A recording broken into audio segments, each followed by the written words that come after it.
गोकुळ सोबत गोकुल. राज्याचे उपमुख्यमंत्री एकनाथ शिंदे यांच्या आभार यात्रेच्या दौऱ्यानिमित्त राधानगरी विधानसभा मतदारसंघातील सरवडे येथे भव्य जाहीर सभा पार पडली.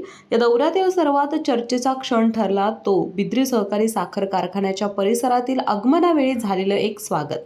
एकनाथ शिंदे यांचे हेलिकॉप्टर बिद्री साखर कारखान्यात उतरवल्यावर कारखान्याचे अध्यक्ष आणि ठाकरे गटाचे माजी विधानसभा उमेदवार के.पी. पाटील यांनी शिंदेंचं औपचारिक स्वागत केलं. या दृश्याने उपस्थितांच्या तसेच राजकीय वर्तुळातील अनेकांच्या भुवया उंचावल्या.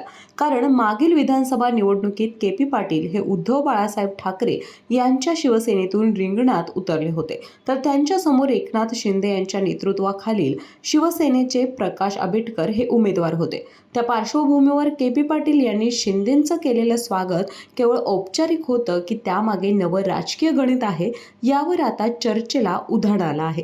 सध्या तरी या भेटीचं स्वरूप केवळ शिष्टाचारापुरतं होतं की त्यामागे राजकीय पुढचं पाऊल आहे, यावर कुठलाही अधिकृत खुलासा झालेला नाही. मात्र या घटनेनं कोल्हापूर जिल्ह्यातील राजकीय वातावरणात एक नवी उत्सुकता मात्र निर्माण झाली आहे. अशाच नवनवीन अपडेट पाहण्यासाठी आमच्या KK न्यूज चॅनेलला सबस्क्राईब करा.